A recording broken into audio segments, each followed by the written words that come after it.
We're live. All right, welcome everybody tonight. This Fans View is live on Facebook. I'd like to welcome everybody to Dagwood's Pub. Give it up for our guest, Ricky Bottalico.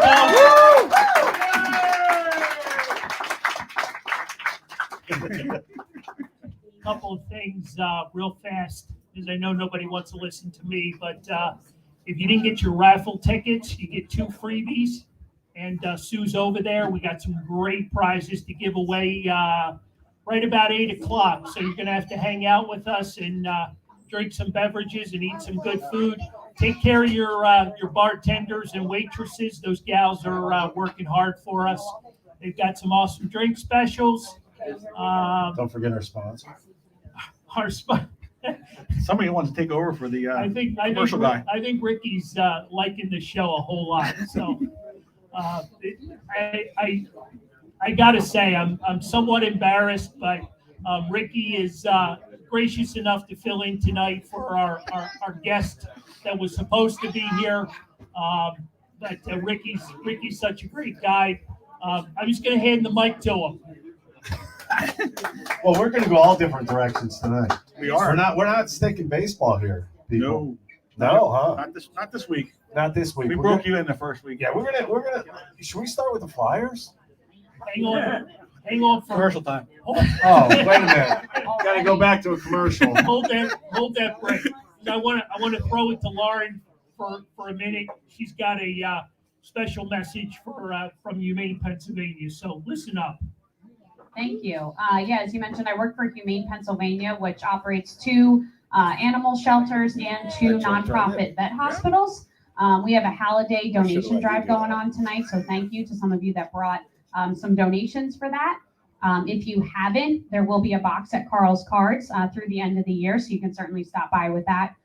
Or also we'll have a box at our show next week as well. Our focus for this drive is cat food, dry and wet cat food, as well as dog food, copy paper, and peanut butter. So all super easy stuff.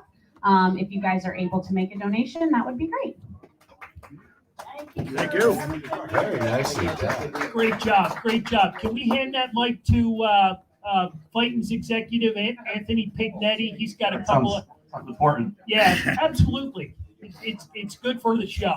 No, yeah. So talk a little bit about the Fightings and what went down the past couple of days. So yesterday we were able to announce ballpark enhancement. Yeah, the stadium enhancements. I'm trying to think of the proper word. So Major League Baseball basically said each team has to do some improvements to the stadium. Obviously, the stadium in Reading is a lot older than some of the other stadiums. So through money from our ownership and the Phillies and the state, Tom Wolf, about $16.5 million we were granted yesterday to announce renovation to the stadium. So basically the clubhouses that are currently there, they're going to be sort of behind where the billboards are now in the outfield. It'll be like 4 times the size. They'll have women's locker rooms, all the things that you would sort of build now if you're starting from scratch, we're going to have there. It'll also give us a climate controlled area at the stadium. So you can have events in the winter. So a lot of things that most newer stadiums have, but we're lucky enough to get them now. So, and then I think every team has to do these renovations to some extent, even if you have a newer stadium, because most of the clubhouses aren't up to par where they want them. So we're excited to have it and keep the team in Reading. Very good. Thank you. How much would that have been if you were there? I got to tell you something. Reading, the stadium in Reading is one of the greatest places to go and watch a game. I don't care who you are. I will say this much. I never felt at home as much as I did when I played for the Reading Phillies. And let's face it, the renovations were not there when I played there. It's a very old school ballpark, still has an old school feel, but with a lot of upgrades. Am I right? Yeah, absolutely. The whole plaza area that you were in, I know you were there for the All-Star Game home run derby. Yes, I was. But that whole plaza area is brand new. It lets us have events year round. The thing that kind of stinks right now is that if it's bad weather, you're kind of pooched. So it's going to sort of double its use. There's going to be batting tunnels, more amenities for the players. But when the players aren't there, we can have like a banquet for 500 plus people, which is huge. So we're excited for it. Awesome. What quick question? What timetable for all of So I this? think they're going to start at the end of this coming season, so that it should be done for 2023. The building structure itself, and then the inside, I want to say for the beginning of 2024. The challenge for us was to make sure it looked like it had always been there. You don't want to do a renovation project to that stadium and make it look like it was something that we just plopped in the outfield. So that was the hardest part because we don't have much room on each side. So it's going to look like an old warehouse that had always sort of been there. So we're really excited for it. Very cool. Excellent. Thank you. That's where I learned to get into a little Yeah, lager. absolutely. A couple RBI run trips. There you go.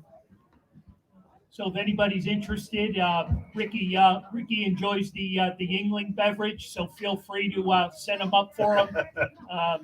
You become his best friend as well. So Since we have now. yes, Yes. this is our, again, we should be so fortunate Absolutely. to have someone that we could call, on a Monday morning and fill in for us. Absolutely. So Yep. give it up. I appreciate it, and big hand for Ricky. Come on. And let me just say, since we talk about minor league baseball, it is still important. I know a lot of people look at minor league baseball and just say, well, those are the guys that, aren't going to make it to the big leagues. But I will tell you this much. When I was coming up through the minors, man, going into Reading and playing baseball, the stadium's always packed. There's always it's a lot cheaper than the big league stadiums. I mean, it's a lot of fun, and I'm not joking around. I know most of you have been to Citizens Bank Park, but if you ever get an opportunity, if you haven't been there, go to Reading. It's an interesting place to go for a ball game, and it's fun. There's a lot of stuff to do there. Oh, absolutely. Yeah, there's always something entertaining. So we do a sponsorship there as well. So I'll invite you to throw out the first pitch. How about I've that? done that before. How about that? I've done that there before. I don't hold back though either. I'm not lobbing it to home plate, that's for sure. All right, Well, you have a I'll be reputation. the catcher then. That would be awesome. There you go. I will do that. Done deal. There We'll you get go. it done. We know enough people over there. Yes, we do. Yes, we do. Johnny, I'm in the Hall of Fame there, by the way. Yes, you are. Fighting Zigzag. Will you verify that? Is he in the Hall of Fame and Reading? Our guest. Yes, I am. He's thinking. That's horrible. I got to You're practice supposed to home say and everything. yes, Yes, of I'm in course. it. Was that before you were there? Oh, it was before he was there. Well, it's up on the wall. You see it every Do day. you not walk by the wall? What kind of executive are you? Just having some fun. That's what we're about. Having fun, eating and drinking. And Johnny, what do you got, man? You got some news on fantasy football or something? Yes, we're getting close now. The Well, host. hang on. Hold your thought a sec, because I see you at the top of the list, and I know you like to brag. Oh yes, yes I am. Did you want to get your son up here so you could really brag? Well, Tyler can come up if you like. I mean, he's down about 20th out of 75. Do you want him to hand you the trophy now? He probably should. Yeah, I'm at the top right at the moment. That's an embarrassing young man right there. What's more embarrassing is his brother is in fourth spot. So, and he's the one that thinks he knows all about the 1-4 and last. Yep, exactly. Nice. But I gotta ask, who's your quarterback? well, no, we do a contest here on this Fans View. So Oh, I missed it. yeah, well, not at your Wasn't budget. involved in the contest. Well, you're going to get into the playoff one that we do. Yeah, we will. And but what we do is we have a list of 14 positions, and we have a list of 5 or 6 players in each one. And each week you pick a different All right, player makes sense. I got you. because we have 75 people, actually 77 people that play in the contest now because we've had. Is there scratch involved? Well, actually, the winner gets a Jason Kelsey autographed jersey Nice. given to us by Carl's Cards and Collectibles. Nice. So yeah, Carl's and- good. yeah. So and Carl then, just throws it out there, doesn't he? yes, he does. He's the advertising guy. Works. But yeah, so we'll be doing the playoff one as well. And, I'm in. And we just do it one time. You pick a team throughout the playoffs, and you're good to go. I'm definitely in. And but we do a contest, the host of the show versus the viewers. And right at the moment, we were bragging because that's what we do. At least I do. We were winning the first year, pretty much every week. So what we said was, we'll give the host or the viewers the first choice every week. Really? And so How'd that work out? What's the percentage now? now they got a 7-6 lead after 13 weeks. Got to pick it up. But we got the points lead though. So we got the tiebreaker when All it right, comes so down to it's 9-9. tied now. Right. So it's a tight contest. We have, like I said, we have 77 people that are challenging. Well, actually 76 because I'm not really allowed to win, but I'm the leader. But I'm the leader. You know, I told you he was a bragger. He is. but you know, so we have fun with it. You know, like I said, it's great. You know, every week we do it. We throw it out there. I got a good fantasy story. At NBC, we used to do fantasy. You know, beginning of the year, you go and pick your teams. Well, last year, because of COVID, we had to do it on our phones. So I'm on our phone, waiting to give my first pick, and what happens? My phone goes dead, and it picks for me. So everything's going around. I look back on, and all of a sudden I'm up again. I try to pick again. Boom! It goes in for me again. So what do? I wasn't at home. I was out eating at the time. I go back to my place. Obviously, the Wi-Fi is working at this point. So now I'm like, well, how am I going to get a good team, right? So I picked every quarterback for the next 6 rounds. Screwed everybody else Needless up, right? to say, I got kicked out. I got kicked out of the fantasy league. So, is what it is. Yeah, you got to do what you got to do sometimes. I had to do it. There was no. I really had no choice. Right. You had to be able to make some trades. No, yeah, that's what I was thinking. But instead of thinking like that, everybody got mad at me and said, "You can't do that." Well, I did. I Right. mean, so There's no rules against they it. kicked me out. Yeah, well, we won't kick you out of ours. I didn't feel. I'll bad just kick your about butt. it. Don't worry about That could happen. All right, just in case no one has noticed, we've got St. Nick in the house tonight as well. And here's what I'd like to do, because we're all about promoting and social media. So I'm going to send St. Nick around to every table so that we can get a photo with St. Nick and everybody at their table. If no one wants to be seen, then you can say you don't want no photo. Or just duck out. Yeah, I don't want to get anybody in trouble if you're not supposed to be here. But St. Nick, if you can make your way around the room and maybe take photos at every table, maybe we could get Lauren to jump in and grab those photos. She can do that. That would be awesome. Make sure we get behind the bar and get those gals back there, because we want to get St. Nick behind the bar as well. I was Santa's first elf, so you got it. There you go. I didn't think You you can were tell by gonna that head thing you got on.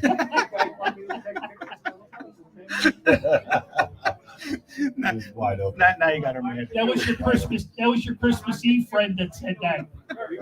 Yeah, I know. This is like the 4th straight week we've seen them. I feel like we're best friends. We are. I know, but you need new batteries. I know. It was a last minute thing.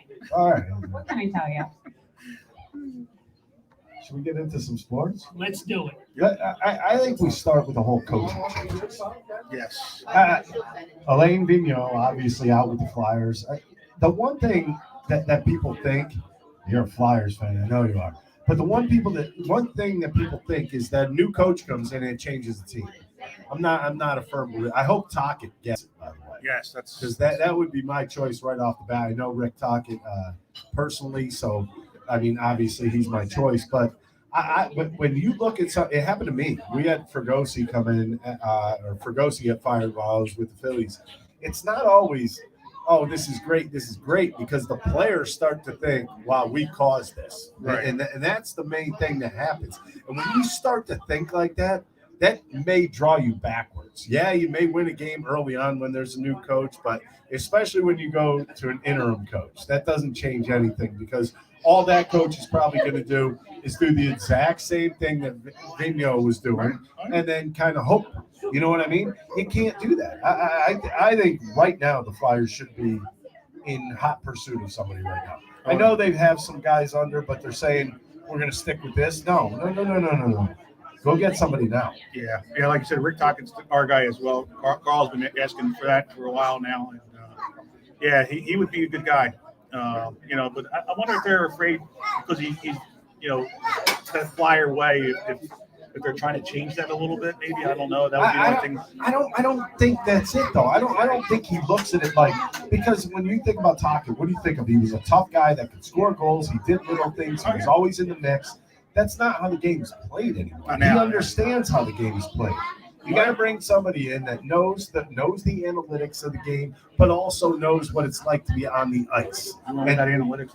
Huh? You went with that analytics? I hate analytics. I really do. I understand they're there, and I understand you have to use them. But my point being said is that you bring in a guy like that, the fan base is going to love him, number one. Yep. All right. Number two, there's a respect there. These guys know that he played for the Flyers. These guys know what type of player he was. And I just think you bring in somebody a little bit, tougher in that type of situation. I think it's only going to help that team. Right. Oh, yeah. You look around, hockey, you got Brindamore in Carolina, right? You've got Berube in St. Louis, True. right?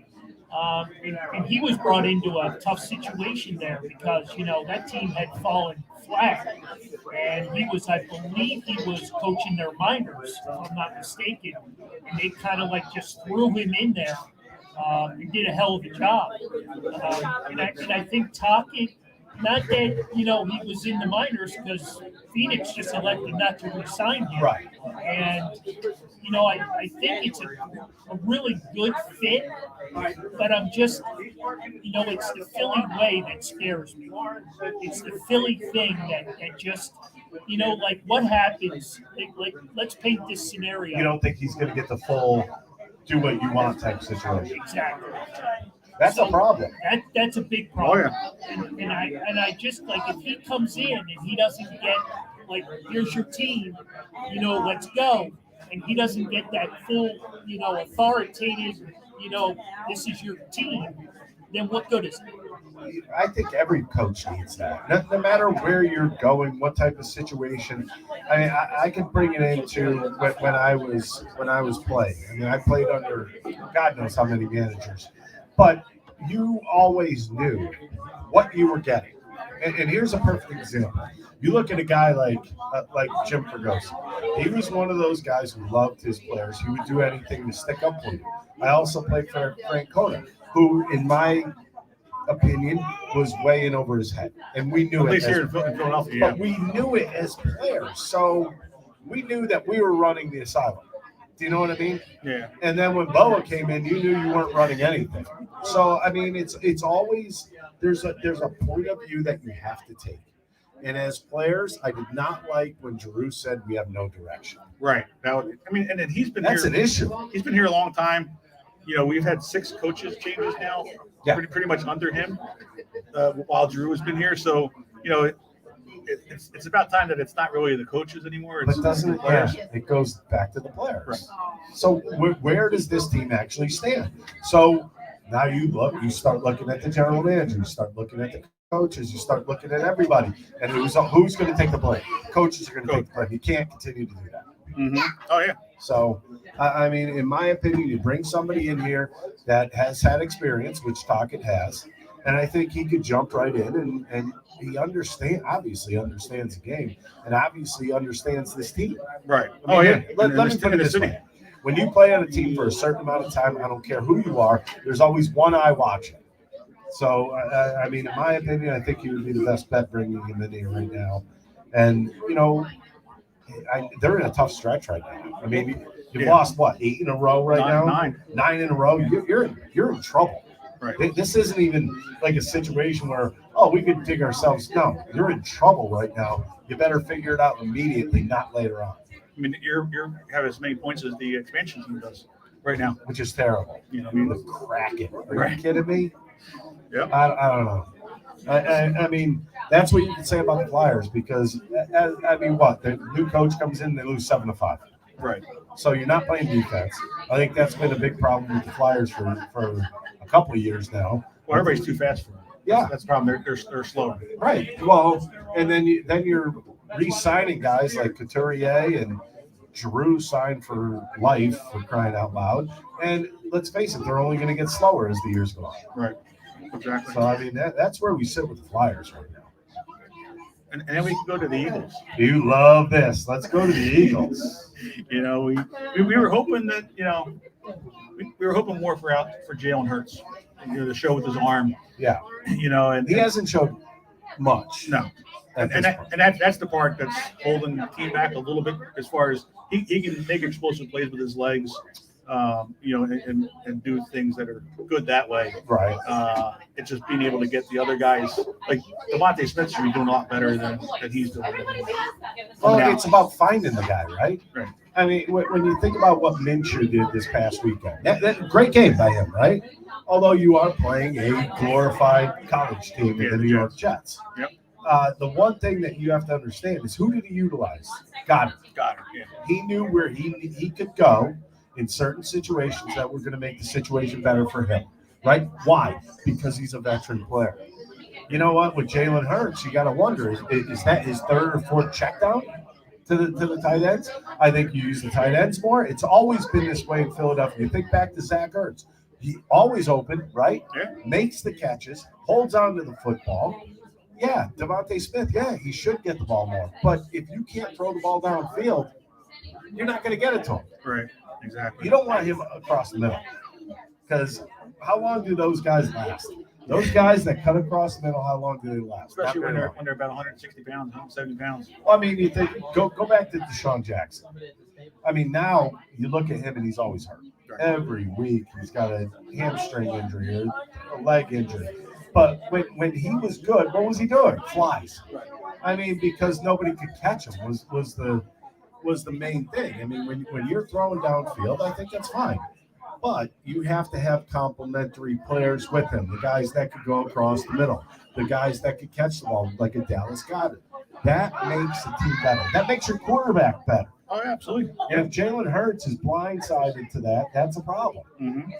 I'm not saying, and the reason why I brought up the Jets are a glorified college team is that you're putting in a veteran quarterback that could read defenses in against the Jets, right? He's going to have a decent game. Yeah, but he didn't even show much of an arm either.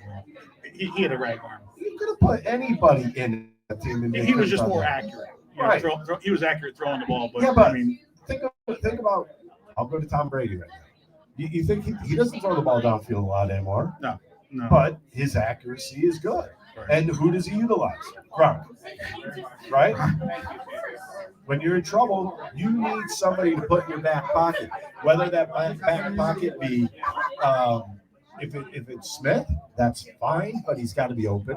Right. And is that really one of? Here's my issue. Is that really one of those things you want to go to? Because most likely that's a 15 to 20 yard pass you have to make. Right. Right? Yeah. With Ideally. Dallas Goedert, you're talking what, 7 to 12 yards, 7 to 15 yards. Right. That to me is a back pocket pass. Mm-hmm.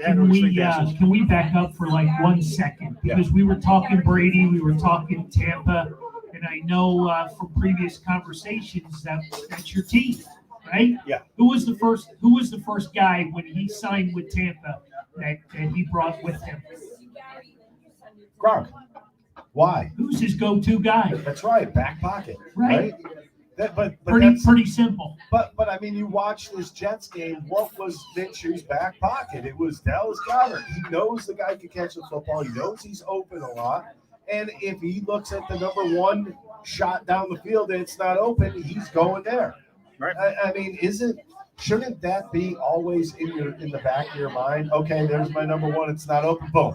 I know where number two is. Was it not Wentz and Ertz back in the day when, Yeah, it was. that's what it was. Wow. I mean, Carson, that was his go-to guy. It should be like that, though. You should have somebody that you trust more than anybody else. And I think right now, Dallas Goedert, I think last week proved that he could be that guy. Now, do you think Jalen Hurts sat on the sideline and took notes to that? I hope so. He should have. He should have. You're absolutely right. You're 100% right. The problem, and John will attest to this because I argue the point all the time. Where are the coaches? Where do the coaches come in and say, this is your first read. This is the guy you need to look to. You know what I mean? It's almost like he's out there. Oh, I don't think he's going through 3 and 4. I think he's going 2 and then run. Yeah, at the most 2. And I've heard this in the last couple of weeks was 1 and run. Right. Take a look at 1, not open, I'm running. You can't. Let's face it. You look at who is the best guy that right now that's playing that plays like that is Lamar Jackson. Is it working for him now? No. Because once teams evolve and say, well, look at what Jalen Hurts is doing. He's taking 1 look and then running. Obviously, you're going to have somebody spying on him, and that goes away quickly. Real quick. If you are not able to read the whole field, which you look at the older quarterbacks, and I'll include like guys like Rodgers and even Russell Wilson. Yeah. These guys can scan the field. You have to be able to scan the field within 2 seconds, right? Because you want to get that ball within 3 seconds out of there. Absolutely. If you can't do that, you're going to be in trouble. And I think it's 1 and run. I mean, if he's not open, I'll take a run and I'll keep my eyes up. If somebody becomes open, then I'll throw it.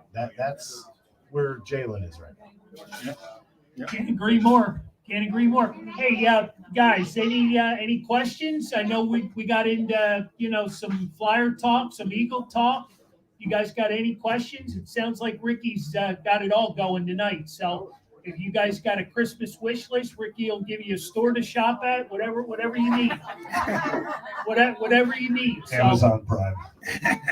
he may even give you his credit card. Who knows? I think My his daughters have that. Come on, we got to have some questions. 96 All-Star, come on. Philadelphia Phillies, come on. Let's go. All right, we got a question. We have a question up here, Lauren, up in the front. Uh-oh, you're going to have a mic. Don't panic. She's the one that cheats with the trivia questions. I have a question for you. Rick, what was your most memorable game ever? In all honesty, it was probably the first day in the big leagues. There's nothing like it. And, at the time, I mean, I'm 23 or 24 years old coming up to the big leagues. My first game's in Atlanta in 1994. So that was sold out, the chop, everything. But before that was odd because 2 of my oldest brother's friends lived there, and I got them tickets that night. And I remember him sitting like down the third baseline, about 3 or 4 rows up, and I'm playing catch. First guy I played catch with was Fernando Valenzuela. So I almost pooped myself at that point. And it was one of those things where you're like, wow, this is like I'm playing catch with Fernando Mania over here. And I turn around, I look at him, and he's just like, and I was beside myself. But the oddest thing happened because that first night I end up warming up in the bullpen, and obviously your heart rate's who knows how fast it was going, and you're warming up, and all of a sudden it's like you're in, and I'm like, oh my god, I'm running out there and I'm thinking about my parents are watching this at home. Don't screw this up, And I got to the mound, and the weirdest thing was I remember it was really hot. It was late in July. It was Atlanta, very hazy. And I got to the mound, and I didn't hear people. It was odd. It was sold out. I didn't hear anybody. And I was asked what it looked like. It looked like cardboard cutouts. Wow. And it was just so much different. But, like, for me, I was a nobody who ended up going to the big leagues in 2.5 years. So Great experience. it was pretty special. And my first batter was David Justice. So it was a task to start, but ended up giving up a hit to Mark Lemke, and they started the chop too. So, and I heard that. Didn't miss that one, but that was definitely very memorable. Lauren, I think you got a Facebook question. Yeah, so going back a little bit, you were talking about trust, and someone is wondering, who did you trust when you were playing? Oddly enough, number one, you have to trust your pitching coach. As a pitcher, you have to trust your pitching coach. And when I first came up, it was Johnny Padres. And One of the best. one of the best. And the one thing about Johnny Padres is you can be getting your head kicked in. And I mean getting pummeled around the ballpark. And he'll come out and talk to you and say, wow, you're really throwing it great. And you're like, and you just kind of look at him like, I know I'm not. So let's not go there. He's like, and he'll just go off on a tangent about something else that's not even about the game. which kind of helps you in that type of situation. But I will say this is going to be probably the honest answer I'll ever have to this. My most trust was in the backup catchers. And the reason why I say that is you work as a reliever, that's who you're working with the most. And one of my best friends in baseball, because of that, was Gary Bennett. I came up in the minor leagues with him. He was in the big leagues at times with me. And he was one of those guys where he knew me so well that he could tell me off. Like if I was on the mound and I was losing a little bit, he would just tell me off right out there. And that to me was like good. I didn't want somebody coming up to me and saying, "Oh, you're okay, you're okay." No, I don't want to hear that. You're doing great, Johnny. Yeah, what I want to hear is, you know what? Bolt your neck and let's go get somebody. That's what I need to hear. And there were certain guys that would do that. I had Mike Lieberthal for a long time, but Mike was kind of quiet for the most part and didn't want to mix it up, I guess. But Gary Bennett was probably one of my best friends in baseball, and it was good to know. And then it was odd because when I moved on to the Mets, it was a lot of veterans, but there was one guy that you could really talk to, and that was Mike Cameron. Yeah. Had a lot of trust in Mike Cameron. The guy would, number one, probably one of the best center fielders I've ever seen. Yeah, he was very smooth. But like on the planes, we would play cards on the plane, but we'd always have some type of conversation about the games that just passed, the series that just passed. And whenever that happened, he was very insightful. Like, hey, you threw this 2-1 pitch to ball, you probably could have gotten away with something else. And that makes you think, it makes you think, what could I have done better in the game? And I wish I could have had something like that years before. Because when I first came up, it was 94. They weren't worried about a young guy coming up. They were worried about their own jobs and pushing forward. And yeah. I mean, to me, it was just, if I had somebody like that, it would have been great. Doug Jones helped me a little bit. The late Doug Jones now. Yeah. There's been a lot of that. I had a former teammate just pass on Sunday. Played for the Reading Phillies, Ron Blazer. Just passed this week, and it's sad. Yes. I think we got another question out there. Mr. O'Brien, go ahead, take it away. Yeah, Rick, as I said to you before, I really appreciate your pregame and after-game comments and breakdowns, different batting problems and pitchers. When you break down somebody's swing, is that from an offensive thought or is that from a pitcher's perspective? Probably a mix of both. I mean, I didn't start pitching until I was 21 years old, really. So, I mean, I was an all-state catcher in high school. I was a catcher in college. I pitched a little bit in college, not much. But I think from a standpoint of a pitcher or from a standpoint of a hitter, you could see what a guy's doing wrong. You'd be surprised how many pitchers know how to break down a swing. And the reason for that is, what do you think we're looking for out there? We're looking for your holes. So if you have a big looping swing, we obviously know we can get in on your hands or a little bit, you go above the waist, almost near the chest at times. If you have more of a downward slope, what you're trying to do is move something either away from them so you can get like a little bit roll over a swing. But I mean, we do a lot of Bryce Harper. And I think he's probably got one of the easiest swings to break down because for me, it's all about his balance. If he's on balance, he's going to hit the ball well. He's got such good hand-eye coordination. But if you watch him when he's going bad, he's dancing. You watch his feet. He dances in the batter's box, and you'll see him. First step will be towards first base. And I actually got to ask him after he was hit in the face, because he was doing a lot of that. Obviously, that would make you do that because you don't want to get drilled in the face again. But in my opinion, I would just think getting the foot down right away would have been a lot better for him and concentrating on hitting the ball the other way. That's why a lot of these guys nowadays have a lot of problems hitting. When they get into slumps, it gets deeper and deeper because they don't understand. I was always taught, you get in a slump, the one thing you want to do is hit it right back at the pitcher, because then you're using the whole field again. If you watch nowadays, they don't do that. There's certain guys like a Freddie Freeman that'll do that, but it's funny because when they come out of their slump, a guy like even Reese Hoskins or Harper, you'll see them shoot the ball the other way. Right. Whether it be in the air or on the ground, they'll shoot the ball the other way on purpose. Ryan Howard was famous for him. Ryan Howard was probably the one guy that if he used the other field more, he would have hit 100 more home runs in his career. Especially here in Baltimore. He had that kind of power, but he wanted 450-foot home runs, not 320, 330. Yep. So I mean, I guess I would say it's both because I've done both. Yeah. Well, even with the pitchers, you really point out a lot of things where Nola was going down for a while. You were pointing out all his shoulder drops or whatever. Aaron Nola's about the most. He's the easiest guy to break down. I think him and Wheeler are very similar in the sense that to break them down, you look for one or two things, and if they're doing that correctly, Aaron Nola has gotten into this weird frame of mind.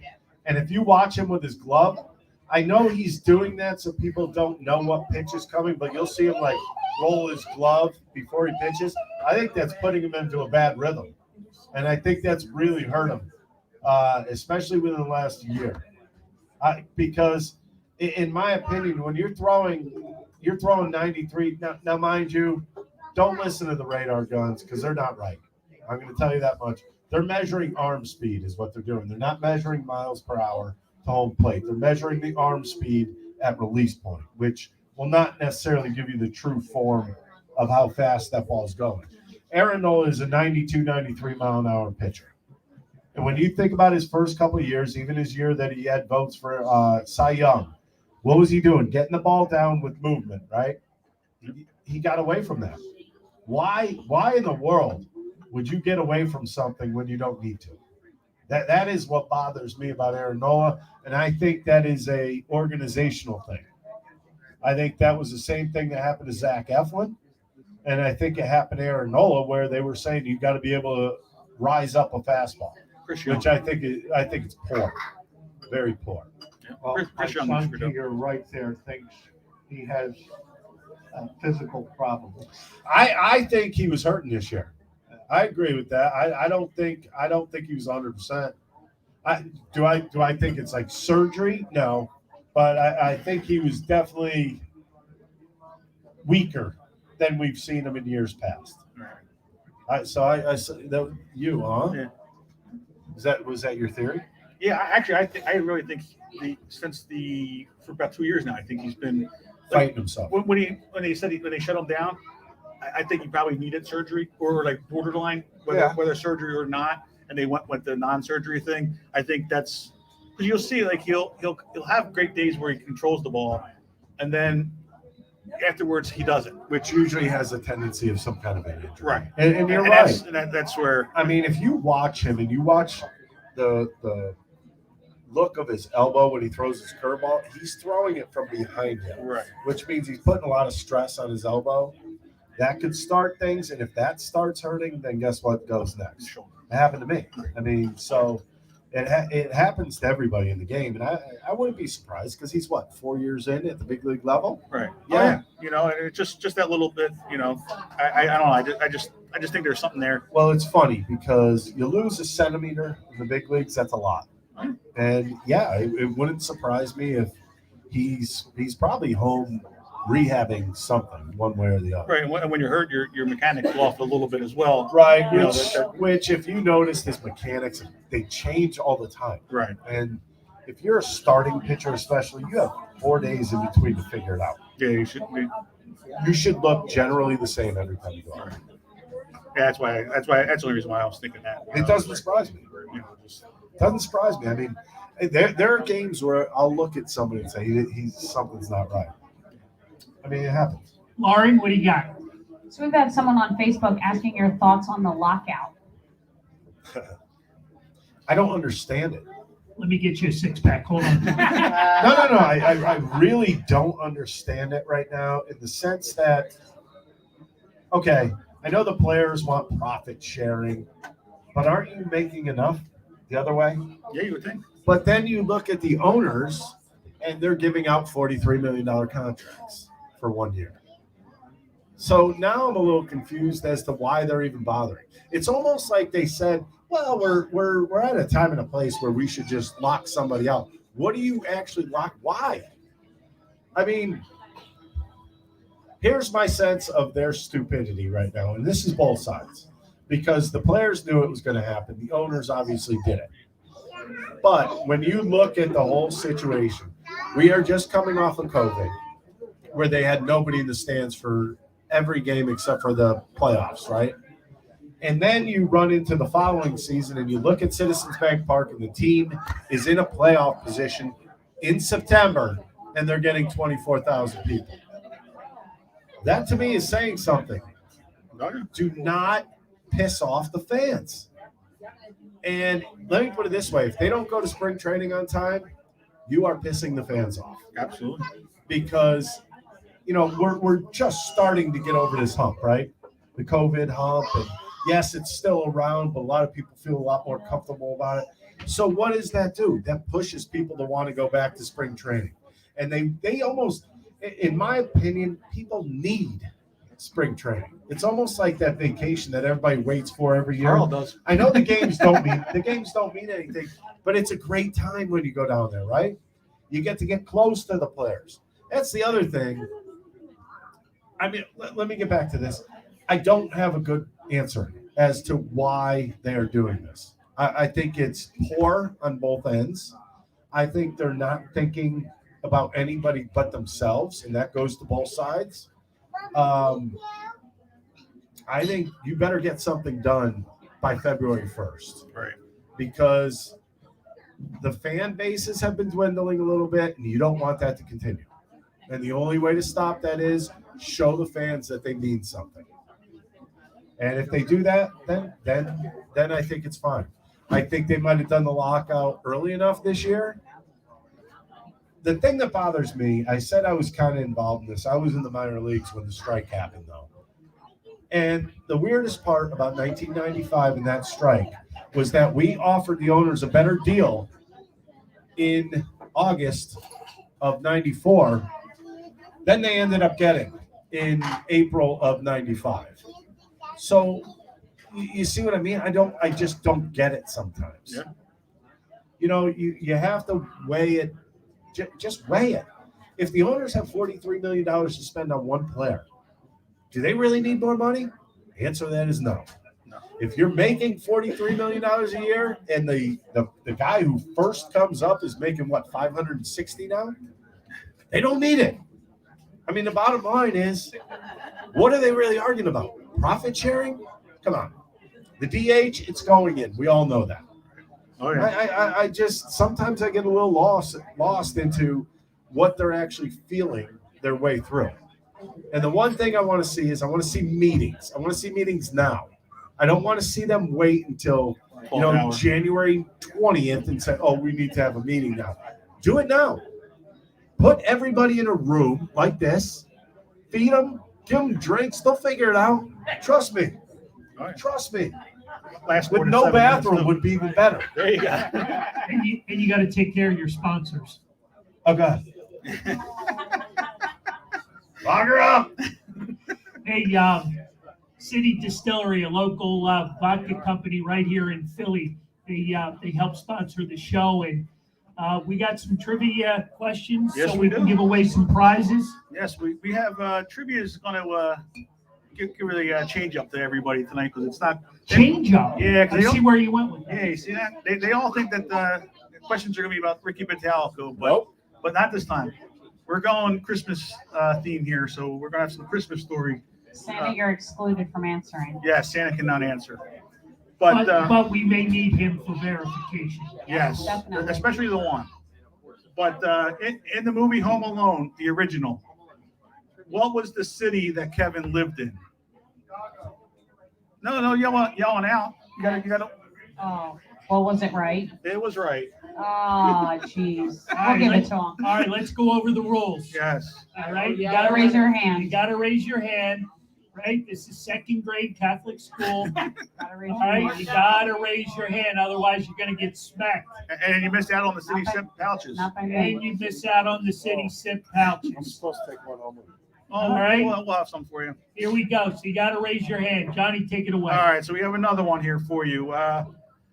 What kind of BB rifle did Ralphie want for Christmas? Oh, hold on. You put your hand up, then you put it back.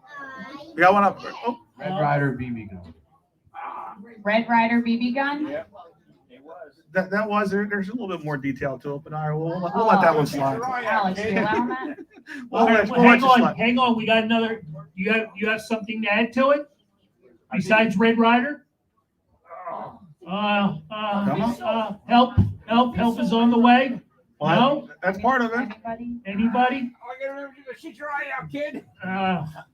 Missing that All right, carbine. so we that got a winner. carbine action. Oh, Carl. Official Carl. Yeah, exactly. Santa Santa knows. knows. Santa's made a few of them. Santa's made a few of them. Santa. All right, so in another one of my favorite Christmas stories or movies, The Christmas Vacation. What animal jumped out of the Christmas tree? All right, I got someone. Hold on. You said in the wrong seat. Yeah. Squirrel. There you go. Congratulations. Congratulations. We don't even have a cheat sheet this time. I know. That's good. I'm That's impressed. why we went this way. See, you wore your Flyer shirt thinking Dave Schultz was going to be here too. You have the Dave Schultz cheat Right? sheet. You need to My follow bad. us. That's my fault. How is it? You need to follow us on this fan's view. How about that? How is Dave Schultz? He's hanging in there. He's doing okay. He's doing okay. Had a little accident. I'm gonna leave it at that. I'm not an attorney, so I'm not going there. Is he making that big? Is he? We're excuse me? hoping for next week is he'll be good. We'll see. Yep, You we will got to see. follow us though to find out because we'll know later. Yeah, so along the line of our sponsors, I want to thank everybody that's been on board with us this year. We've had a phenomenal year coming off of COVID. We've had some great people jumping on board with us. City's probably at the top, but Ed and Nikki here from Dagwoods, our friends over at Hanrahan's are awesome as well. And some big news here for Dagwoods. I was actually hoping for a full house tonight, but I'm hoping maybe Christmas had a little something to do with it. Everybody's out buying me a present. But we signed the deal, so we will be back for 2022 here at Dagwoods. Thank you for being here, Ricky. Oh, yeah. Yes, Ricky. Thank you. You're welcome. He's a friend. He's now a very good friend of the show, and he will fill in at any time. So he now knows that. A relief pitcher. Exactly. Just sneak in. Somebody was following because that was our little promo. Any questions for our 96 All-Star? Come on, give it up. Let's go. What do you got? They're all quitters. Everybody's shy, but I have some more trivia that we can go with. More trivia. Oh yeah. Santa trivia? Christmas trivia? Oh, it's all Christmas. There you go. They're all It's Christmas. all right. Christmas. It's all huh? Christmas. All right. We're going Christmas this time. All right. Yeah, because we gotta keep everybody on their toes. So in the what was the quote in the Christmas story that Ralphie decoded? Oh, I know. All right. You already won. The commission has spoken. No, you didn't. Did you pick somebody else? I No, you're know. right. No, I'm the one with the mic. All right, don't forget to drink your Ovaltine. No. You're close, but that's not. John. Hey, there's So rules. upset. That is I know. very close. You had the right thing, but you helped others out. It's not it. Not quite it. Things that make you go, Let me put it this way. It's very, very close. No, it's very I close. think we're giving it to her. All right. All right, we're giving it to you. What did you say? Lauren's a softie. There's no crying at Dagwoods. No, Let's there's go. not. The official answer was be sure to drink your Ovaltine. Oh my, John. I was thinking of a commercial. What? This is no different than Wheel of Fortune. I mean, these city sips aren't just for everybody. They're That is, be sure to drink your Ovaltine. All right. So Cheater. Exactly. He always gets the Wikipedia he goes on. Mr. O'Brien. Yeah. Mr. O'Brien, our guest needs a lager. All right. So, Oh, boy. what are the names of the Santa's reindeer? There's All of them. all of them. Yeah. Nice. Well, Thank you, it's sir. 8.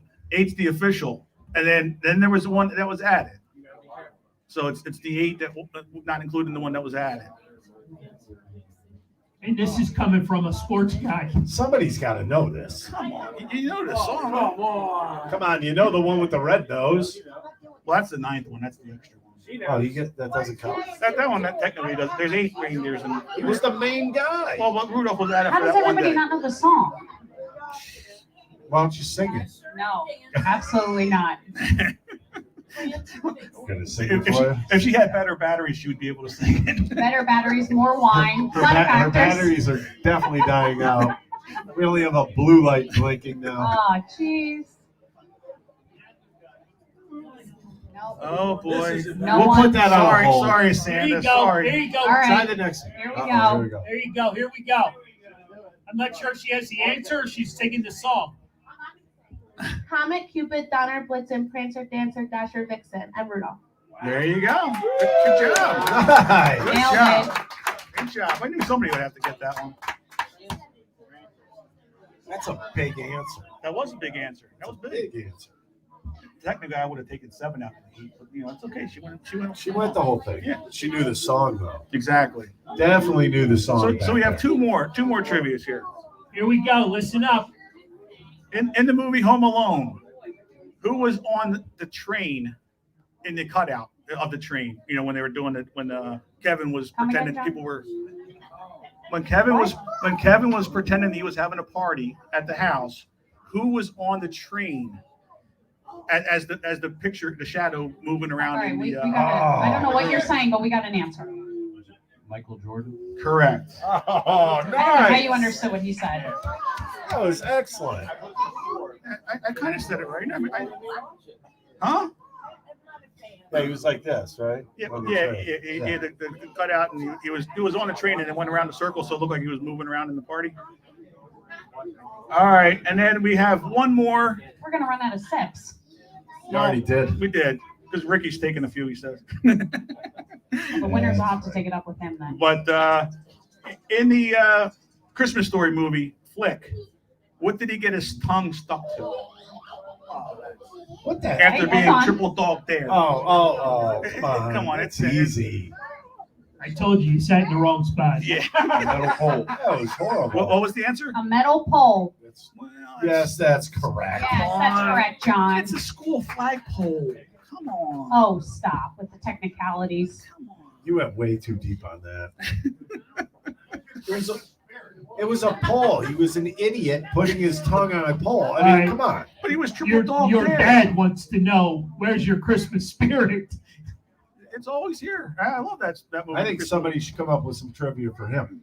There you go. You can do that. You can try. Mister, I throw it out there, but I don't want to back it. I'm going to sit over here for the next question. Well, you need to sit by Lauren. Well, you should. Because that's the lady with the mic. Well, you'll have to do that in January because that Yeah. was my last question. We'll see you next month.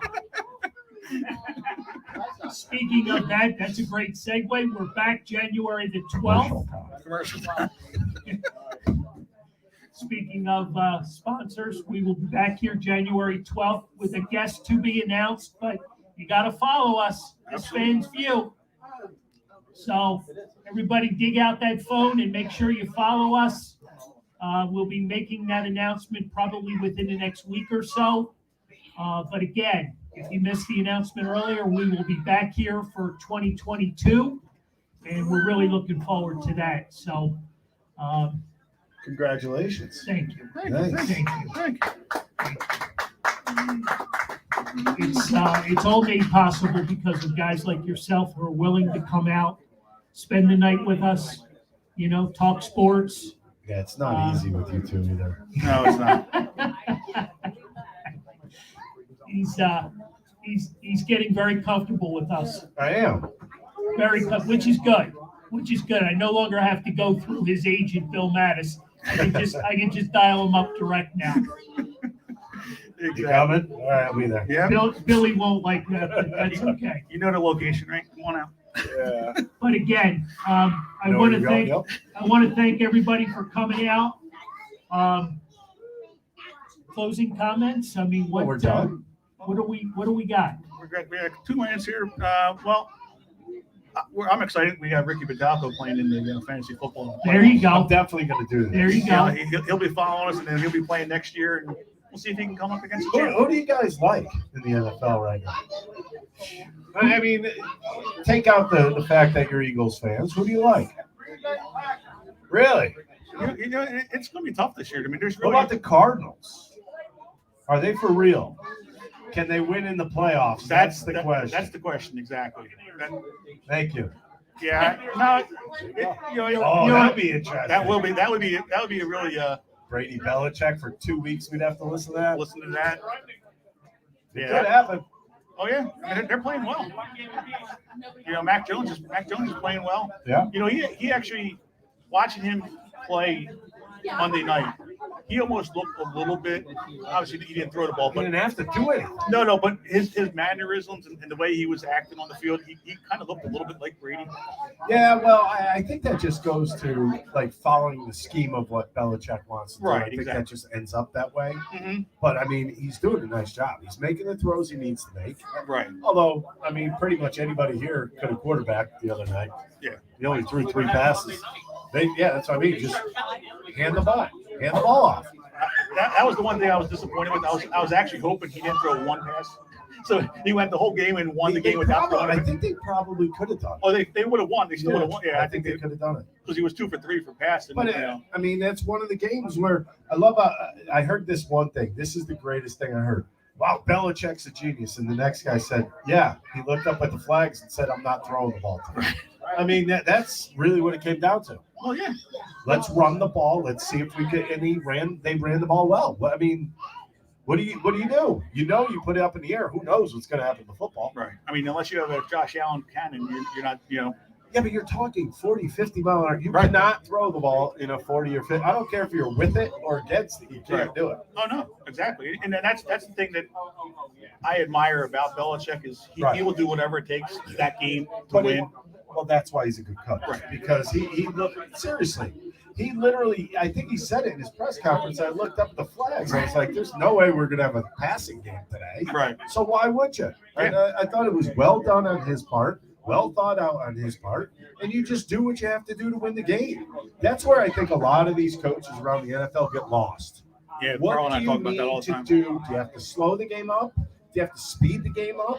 Do you have to just rely on your defense? You have to have an idea of what's going to make the team better that night or that day.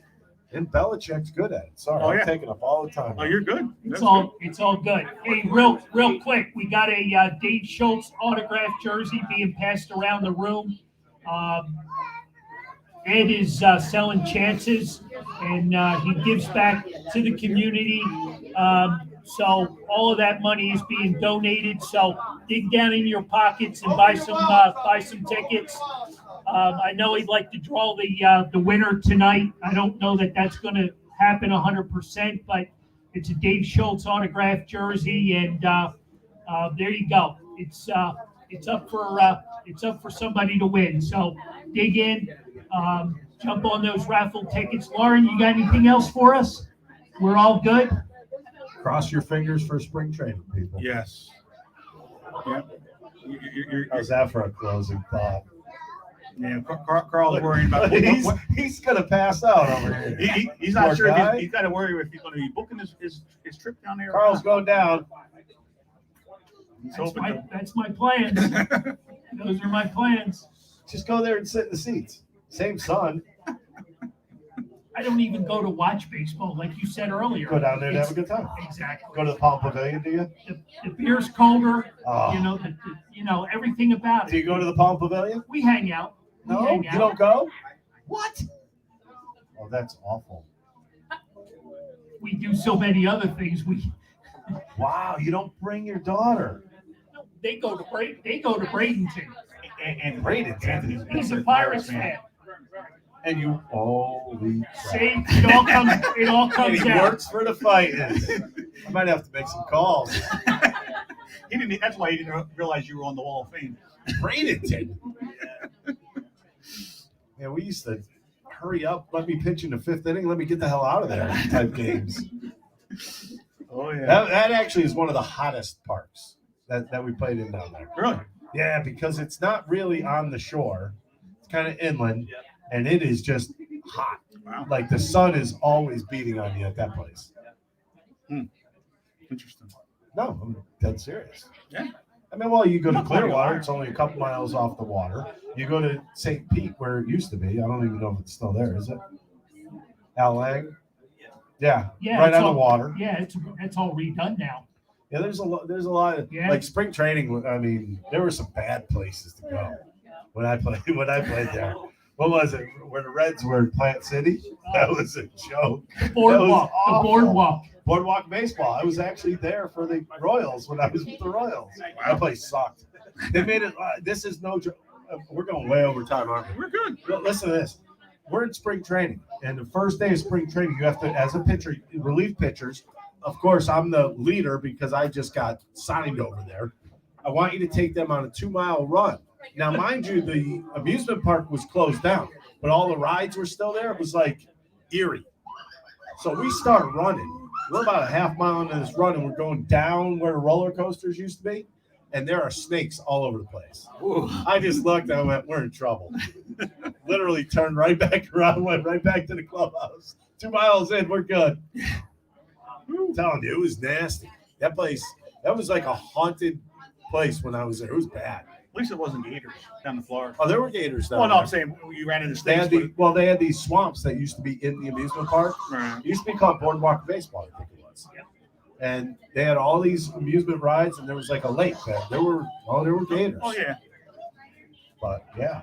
All right, hang out. We're gonna close the show, but feel free to grab some more raffle tickets. We're gonna go to about 8:00 here at Dagwood's. So hang out. Ricky's gonna hang out and have a couple lagers. So again, I want to appreciate him filling in for Dave Schultz. Let's give it up. Thank you. Thank you.